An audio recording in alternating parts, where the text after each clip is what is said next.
The Holy Gospel according to Matthew. Glory to you, O Lord. Jesus put before the crowds another parable. The kingdom of heaven is like a mustard seed that someone took and sowed in his field. It is the smallest of all the seeds, but when it has grown, it is the greatest of shrubs and becomes a tree, so that the birds of the air come and make nests in its branches. He told them another parable. The kingdom of heaven is like yeast that a woman took and mixed in with 3 measures of flour until all of it was leavened. The kingdom of heaven is also like treasure hidden in a field, which a man found and reburied. Then in his joy he goes and sells all that he has and buys that field. Again, the kingdom of heaven is like a merchant in search of fine pearls. On finding one pearl of great value, he went and sold all that he had and bought it. And again, the kingdom of heaven is like a net that was thrown into the sea and caught fish of every kind. When it was full, they drew it ashore, sat down, and put the good into baskets, but threw out the bad. So it will be at the end of the age. The angels will come out and separate the evil from the righteous and throw them into the furnace of fire, where there will be weeping and gnashing of teeth. Have you understood all of this? They answered, yes. And he said to them, therefore every scribe who has become a disciple in the kingdom of heaven is like the master of a household, who brings out of his treasure what is new and what is old. The gospel of the Lord. Praise to you, O Christ.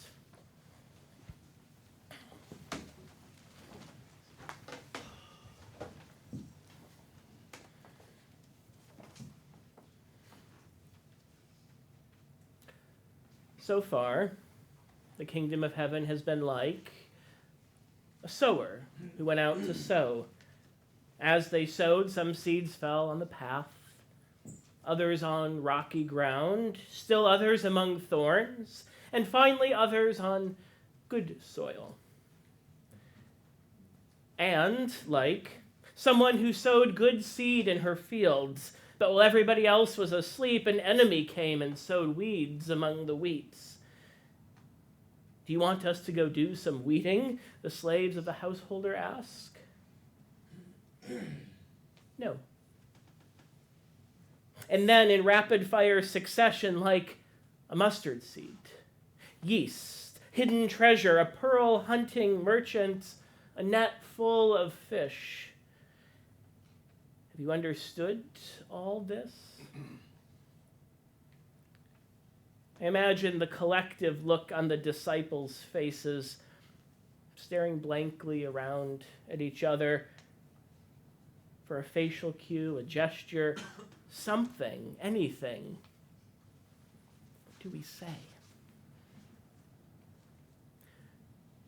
Yes.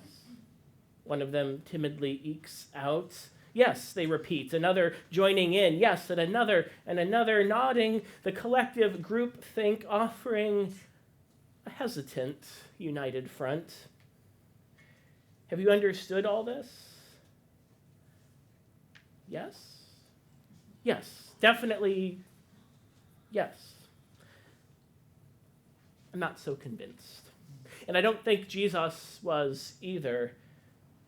There's a reason we have 7 parables in the span of one chapter. Different images, different stories, different experiences will appeal to different people. Parables are not riddles with one correct answer, one pastor reminds us. They are invitations into deeper reflection. A baker may hear something in the yeast that we miss. A fisherman may notice details in the net that escape someone who has never cast one. But someone new to it all might hear possibilities we've never even thought of. Every time we return to these stories, another facet of the kingdom catches the light. The kingdom of heaven is like an extravagant sower, sowing seed no matter the terrain, because that's what God's love is like. There is enough and then some to go around, so that all might experience it no matter who they are or where they find themselves. The kingdom of heaven is like a field of wheat and weeds that are allowed to grow up together, not because the farmer is bad at their job, but because the farmer is patient. Because that's what God, who is full of mercy and abounding in steadfast love and grace and forgiveness, is like. The kingdom of heaven is like a tiny mustard seed that takes over like an invasive species until it is everywhere, offering in its branches a welcome respite for every bird of the air.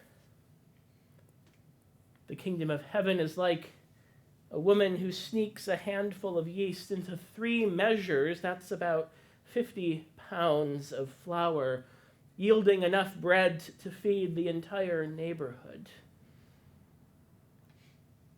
The kingdom of heaven is like someone who sells everything she has to buy a single field with a hidden treasure, or a merchant who likewise sells everything that he has, because that's how valuable and precious and life-giving it is.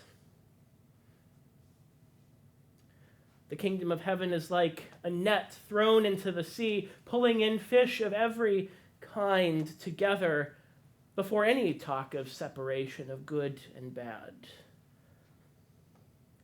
The kingdom of heaven is extravagant, sowing in abundance, merciful, patiently tending to weed and wheat alike, pervasive, offering shelter to all, hospitable, offering bread for all.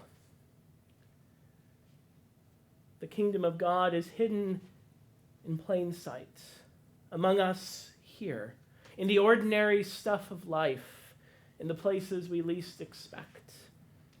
The kingdom of heaven draws each of us in together. The wheat, the weed, the good, the bad, the doubting skeptic, the unflinching adherent. The kingdom of heaven is subversive, upending our expectations of what is possible, always surprising, always reminding us of the wild, untamable nature of God's ways. Is this how the world is, we ask, as we look around at the injustice, the brokenness, the despair of it all? This is how the world can be, these parables tell us, doubling down on the extravagant, abundant nature of God's limitless love and fierce and tender mercy. What is the world like when God's will is done? The hymn sings, and the parables invite us to consider. This is what the kingdom of heaven is like.